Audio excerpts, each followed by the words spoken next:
Primer libro de Samuel, capítulo 18. Este estudio lo vamos a titular Una oscuridad que no soporta la santidad. Recordemos la condición del rey Saúl, cómo se encontraba respecto a David. Dice desde el verso 1: aconteció que cuando él hubo acabado de hablar con Saúl, el alma de Jonatán quedó ligada con la de David. Estamos hablando de este pasaje se conecta con la parte final del capítulo 17, en donde David estuvo hablando con el rey, con Saúl, y bueno, escuchó Jonatán y la forma en cómo lo escuchó, entendió su corazón, el corazón de David. Y dice el verso 2: y Saúl le tomó aquel día y no le dejó volver a casa de su padre. Bueno, Jonatán sintió por supuesto un gran afecto por David y quizás se debió a que ambos tenían características similares en cuanto a su persona, su carácter. Recordemos que Jonatán ya había dado muestras de ser un joven valeroso, valiente, y sobre todo muy confiado en la protección de Dios. Recordemos cómo provocó a los filisteos y les llamó de igual manera en que le llamó David a Goliat, ¿recuerdan? Les llamaron filisteos. Primer libro de Samuel, capítulo 14. Recordemos este evento de Jonatán. Dice, verso 6: dijo pues Jonatán a su pareja, a su paje de armas: ven, pasemos a la guarnición de estos incircuncisos. Quizás haga algo el Señor por nosotros, pues no es difícil para Dios salvar con muchos o con pocos. Y su paje de armas le respondió: haz todo lo que tienes en tu corazón. Ve, pues aquí estoy contigo a tu voluntad. Dijo entonces Jonatán: vamos a pasar a esos hombres y nos mostraremos a ellos. Si nos dijeren así: esperad hasta que lleguemos a vosotros, entonces nos estaremos en nuestro lugar y nos subiremos a ellos. Mas si nos dijeren así: subid a nosotros, entonces subiremos, porque el Señor los ha entregado en nuestra mano, y esto nos será por señal. Aquí nos damos cuenta que la condición de Jonatán era una condición espiritual conectada con Dios y muy seguro de que el Espíritu de Dios le estaba guiando en todo lo que él hacía. Así de que sucedió así, efectivamente. eh, el Señor entregó en la mano de Jonatán a estos filisteos.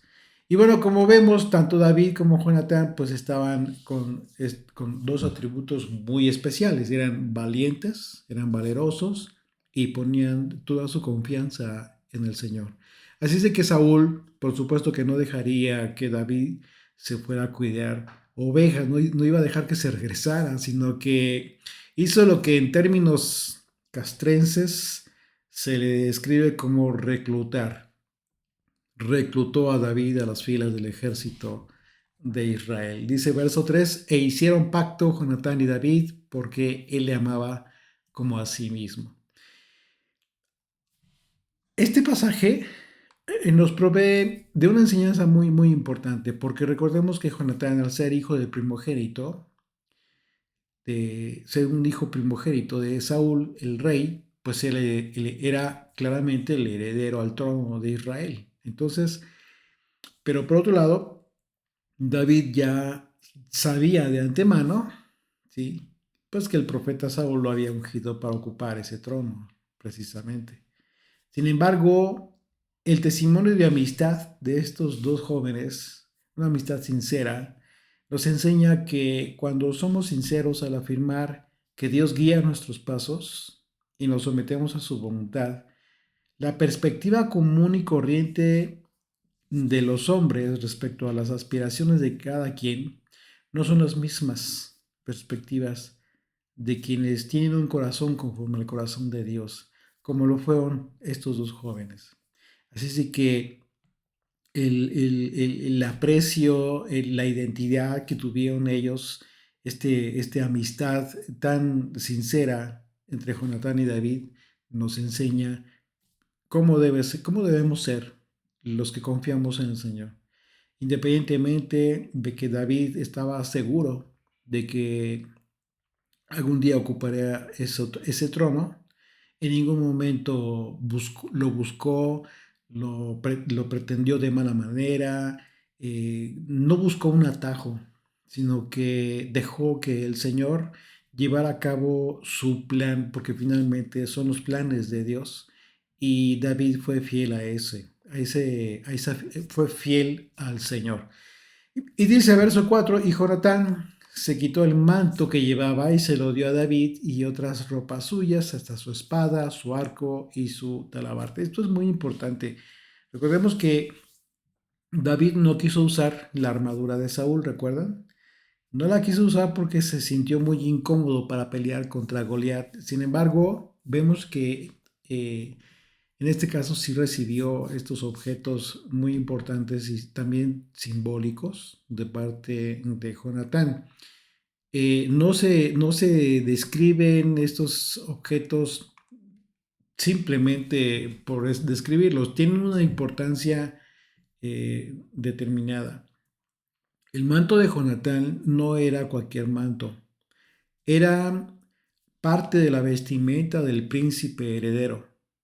La espada y el arco fueron las armas personales del príncipe y entre los guerreros, por supuesto que esto tenía una importancia muy relevante.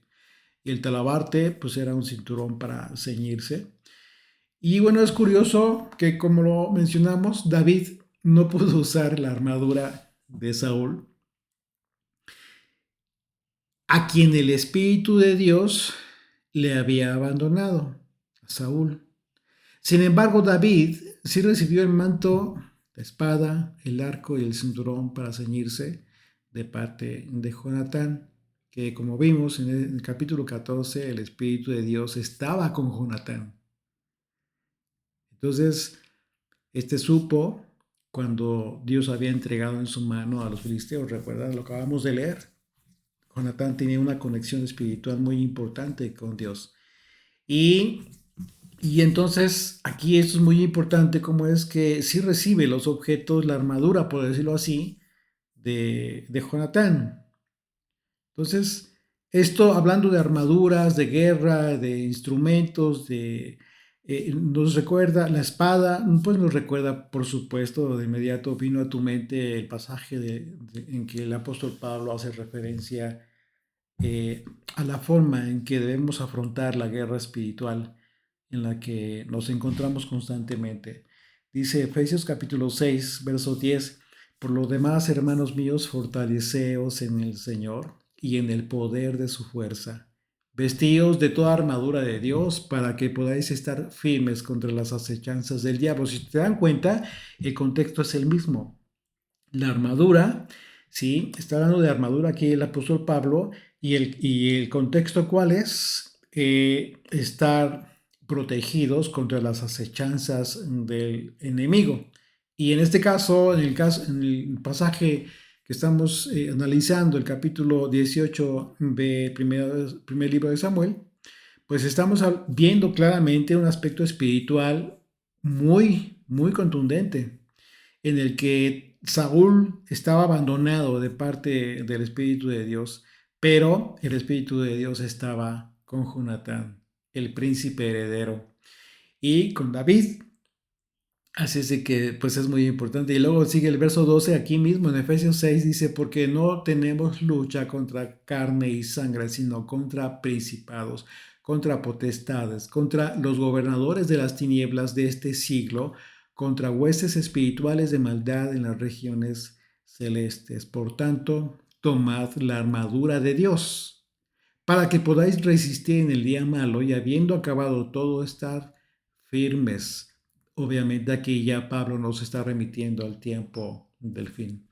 Estad pues firmes, ceñidos vuestros lomos con la verdad y vestidos con la coraza de justicia y calzados los pies con el apresto del evangelio de la paz. Sobre todo, tomad el escudo de la fe, con que podáis apagar todos los dardos del fuego del maligno y tomad el yelmo de la salvación y la espada del Espíritu, que es la palabra de Dios. Así es de que, pues imagínense esta analogía, pues muy interesante, porque el contexto tiene que ver con el aspecto espiritual en que se encontraba viviendo tanto Saúl, Jonatán, David. Así que podemos pensar que este acto de generosidad de Jonatán en realidad fue un acto por el que el Espíritu de Dios le hizo entender a Jonatán que a quien entregaba su manto, su arco y su espada, sería quien llegaría a ocupar el trono de Israel algún día. Y por tanto, David a partir de este momento debía tomar la armadura de Dios a fin de soportar los dardos del enemigo. Y vamos a ver qué dardos, porque Saúl le lanzó en 2 ocasiones su lanza queriéndolo matar. Ese no era un dardo, era una lanza. Dice el verso 5, y salía David a donde quiera que Saúl le enviaba y se portaba prudentemente. Fíjate cómo lo describe la escritura. Dice, y lo puso Saúl sobre gente de guerra y era acepto a los ojos de todo el pueblo y a los ojos de los siervos de Saúl. El actuar de David era con inteligencia, prudentemente, dice, y esa fue la razón por la que Saúl le tuvo confianza, en cierto sentido, tuvo confianza para ponerlo sobre como jefe de soldados, de hombres de guerra, y vemos que contaba con la aceptación. Pero obviamente Saúl tenía un plan perverso. Dice el verso 6, aconteció que cuando volvían ellos y cuando David volvió de matar al filisteo, salieron las mujeres de todas las ciudades de Israel cantando y danzando para recibir al rey Saúl con panderos, con cánticos de alegría y con instrumentos de música. Dice el verso 7, y cantaban las mujeres que danzaban y decían, Saúl hirió a sus miles y David a sus 10,000. Y se enojó Saúl de en gran manera y le desagradó este dicho y dijo, a David dieron 10,000 y a mí miles. No le faltan más que el reino. Y desde aquel día, pues Saúl no miró con buenos ojos a David. Obviamente, recordemos, ya habíamos visto desde capítulos anteriores que la actitud de Saúl pues era de envidia, era ya era una actitud de soberbia, de adjudicarse incluso logros que no eran de él. Por supuesto que la popularidad de David pues fue mucha y fue muy rápida y este pasaje nos muestra que David se enfrentó con una prueba que no muchos pasan, es decir, cuando a las personas les va bien y comienzan a tener éxito en sus vidas, dependiendo de la condición de sus corazones, pueden desarrollar una actitud de arrogancia. Esto te puede pasar a ti, me puede pasar a mí, pero también pueden mantener una actitud prudente, como la estaba teniendo David. Y más adelante, en el versículo 14, se nos confirma que David fue muy prudente en todos sus asuntos. Y esto es bien importante. ¿Por qué? Porque ya lo hemos analizado, lo hemos estudiado, que precisamente cuando al creyente le está yendo bien, está teniendo la bendición del Señor, al mismo tiempo, sí, obviamente es una bendición, pero también al mismo tiempo es una prueba y lo que el Señor espera de todos nosotros cuando nos bendice es que en consecuencia demos frutos de esa bendición.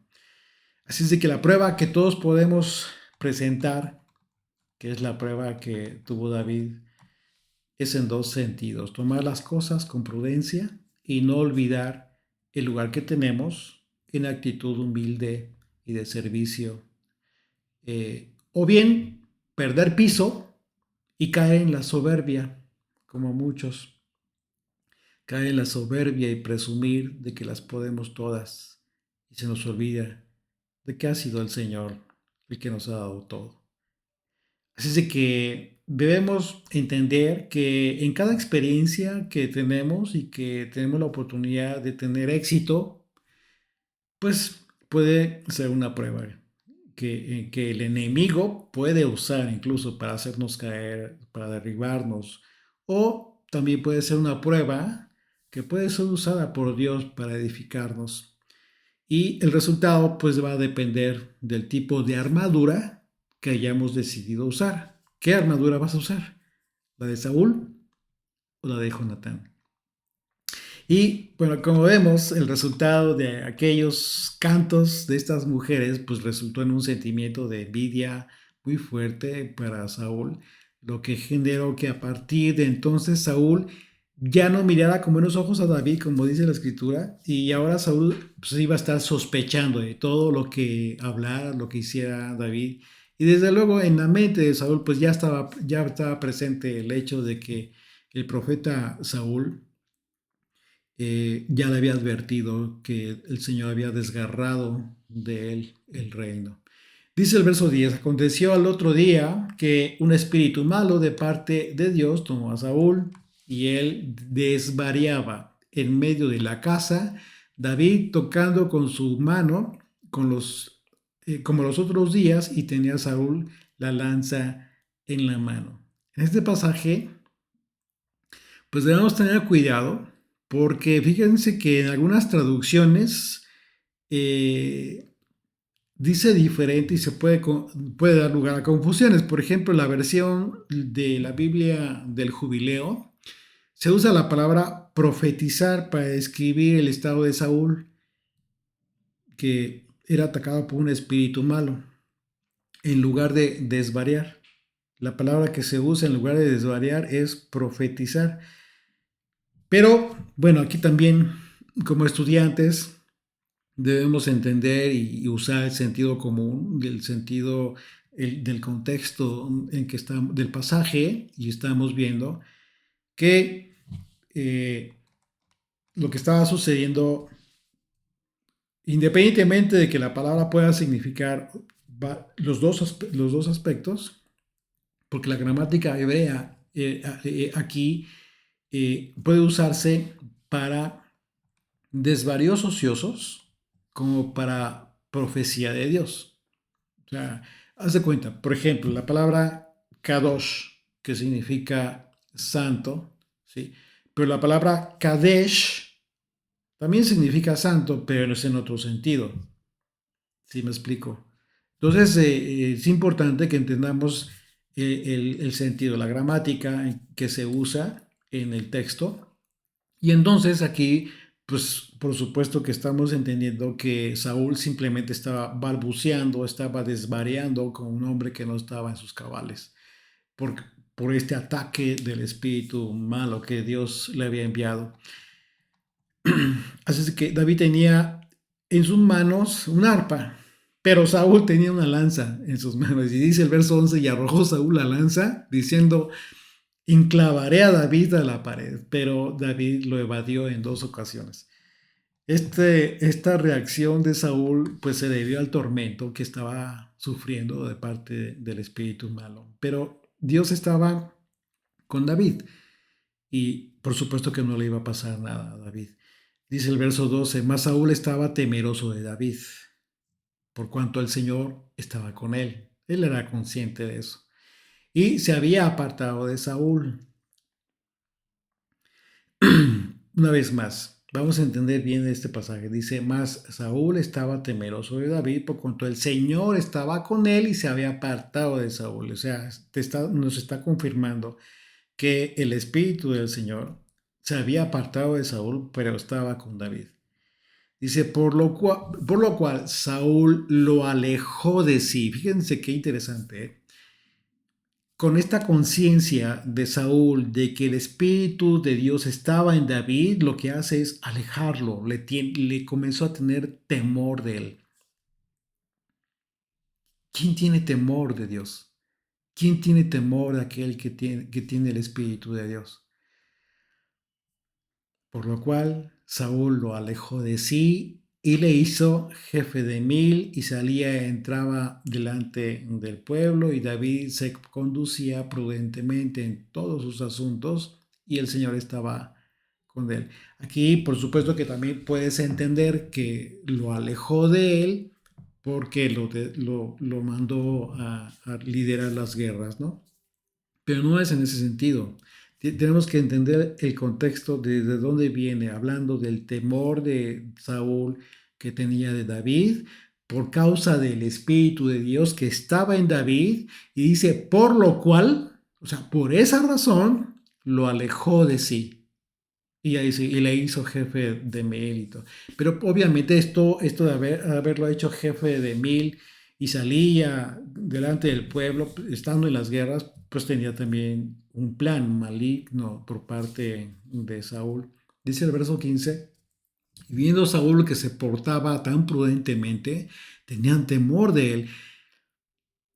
Hay que entender la palabra prudentemente. Dice más, todo Israel y Judá amaban a David porque él salía y entraba delante de ellos. Entonces el hecho de que Saúl estuviera temeroso y pues es muy importante, ¿no? Ya lo explicamos acerca por causa del espíritu que estaba en David. De manera que la razón por la que Saúl se alejó de David, lo alejó a David de él fue por esta razón, por la que los demonios no pueden soportar la presencia de la santidad. Esa es la verdadera razón por la cual Saúl decidió alejar a David de él. Recordemos que cuando Yeshua visitó la tierra de los Gadarenos, ¿qué fue lo que pasó? Salieron al encuentro de Yeshua y le preguntaron si había venido antes para atormentarlos. Ellos saben su tiempo, pero le preguntaron por qué había venido antes. Otro evento en donde las escrituras nos muestran que los demonios no pueden soportar la presencia de la santidad, lo vemos, por ejemplo, cuando Yeshua entró a la sinagoga en Capernaum. ¿Ustedes recuerdan? Lucas capítulo 4, vamos a recordar este pasaje muy, muy, muy interesante. Dice, a partir del verso 31, descendió Yeshua a Capernaum, ciudad de Galilea, y les enseñaba en los días de reposo. Y se admiraban de su doctrina porque su palabra era con autoridad. Estaba en la sinagoga un hombre que tenía un espíritu de demonio inmundo, el cual exclamó a gran voz diciendo, déjanos, ¿qué tienes con nosotros, Yeshua Nazareno? ¿Has venido para destruirnos? Yo te conozco quién eres el santo de Dios. Estaba gritando. Y Yeshua le respondió diciendo, cállate. Pero no le dijo al hombre, le dijo al espíritu, le dijo al demonio, le dio una orden al demonio, dice, cállate y sal de él. Entonces el demonio, derribándole de en medio de ellos, salió de él y no le hizo daño alguno. ¿Qué es lo que sucede? Esto nos muestra claramente que los demonios, los espíritus malignos, no pueden soportar la presencia de la luz, que en este caso fue Yeshua. Y en este caso también, en el pasaje que estamos analizando de Samuel, Saúl, Saúl que era atormentado por el espíritu malo, pues no soportaba a David, no podía soportarlo. ¿Por qué? Porque en David estaba el espíritu de Dios y lo sabía, dice la escritura, que Saúl lo sabía. De manera que el contexto de la situación espiritual por la que estaba pasando Saúl, pues no solo fue el sentimiento de envidia por el que estaba pasando el rey de Israel, sino una condición de abandono de Dios, y él lo sabía. La palabra prudentemente es interesante porque en el hebreo es la palabra sakal, y se traduce de varias formas. Pero en el contexto de este pasaje se entiende como inteligentemente, diestro, entendido. Y esto, pues por supuesto que nos da un panorama de cómo estaba pensando las cosas David. Así es de que este era otro motivo por el que Saúl consideraba que debía temer a David, debía tener cuidado. Sin embargo, pues esos argumentos solo podían ser considerados por una persona que pues ya estaba afectada en su discernimiento espiritual, porque por supuesto que David jamás tuvo la intención de dañar a Saúl. tuvo la oportunidad infinidad de veces, pero no lo quiso hacer. ¿Por qué? Bueno, porque Saúl, a pesar de su condición, había sido ungido por Dios para ser rey por parte del profeta Samuel. Y el tiempo de David no había llegado y David lo sabía. Así es que imagínense qué probidad de decencia tenía David para actuar prudentemente, ¿sí? De no aprovecharse de la situación, de no actuar aborazadamente.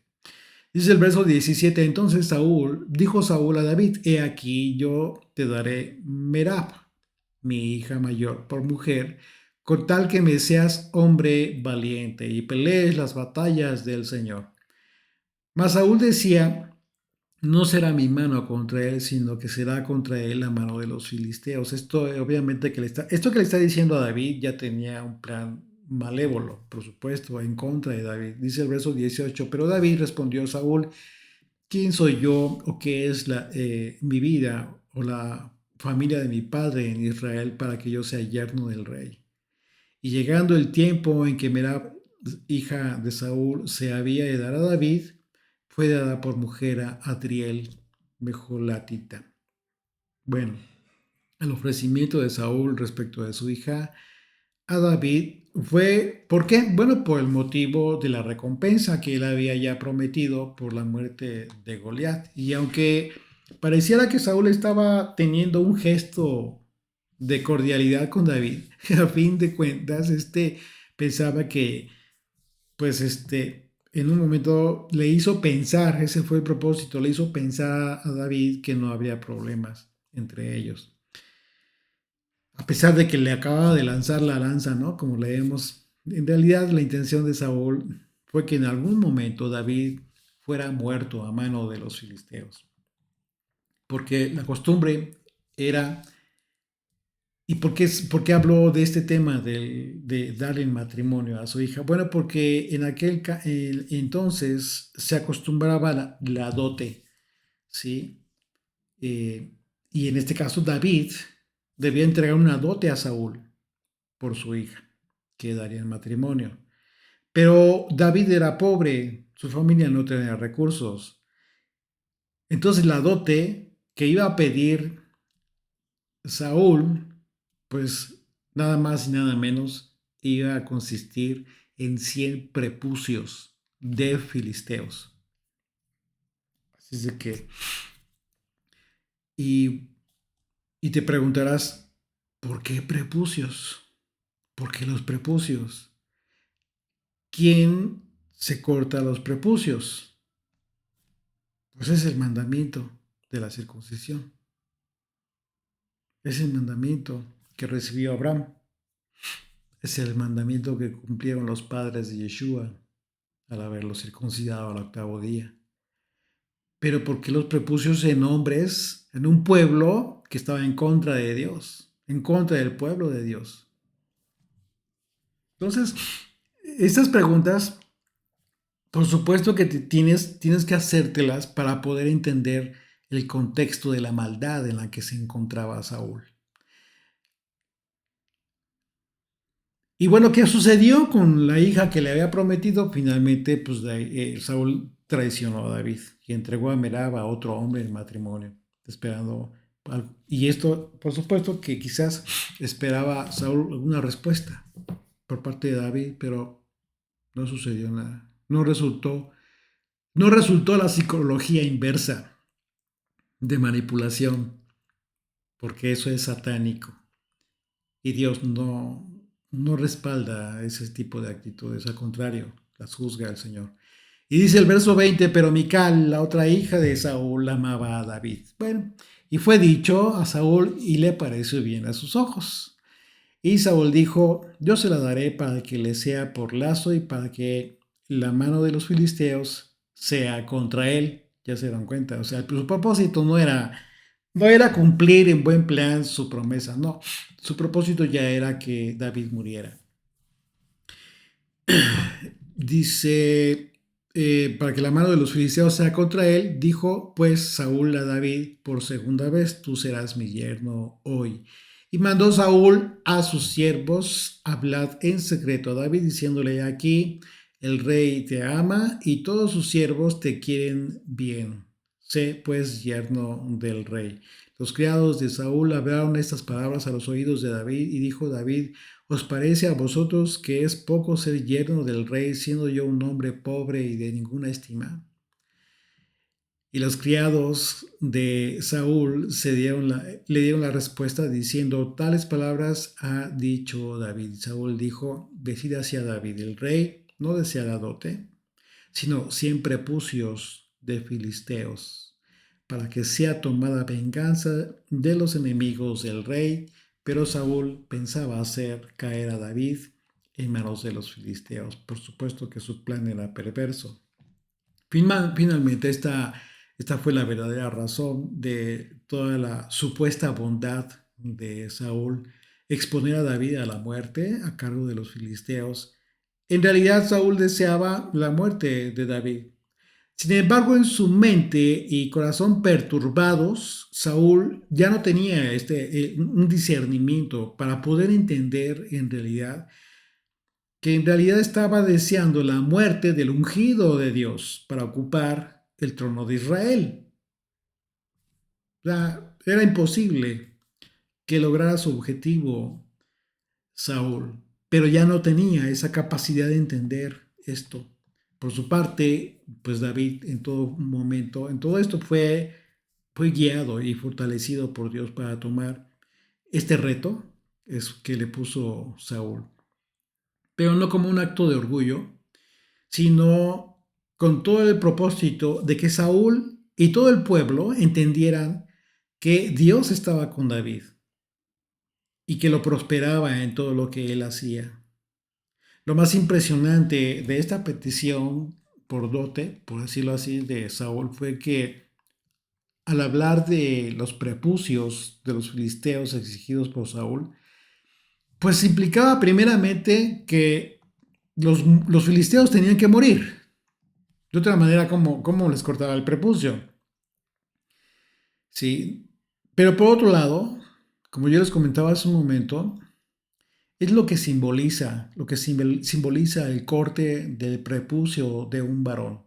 Porque los filisteos, al ser un pueblo eh, que siempre estaría en contra de Dios y de todo lo que tuviera que ver con la santidad, pareciera que Saúl, en su mente oscurecida, estuviera pidiendo que los que estén en contra de la ley de Dios, en contra de sus mandamientos, en contra de su voluntad, tengan la oportunidad de tener la bendición de Dios.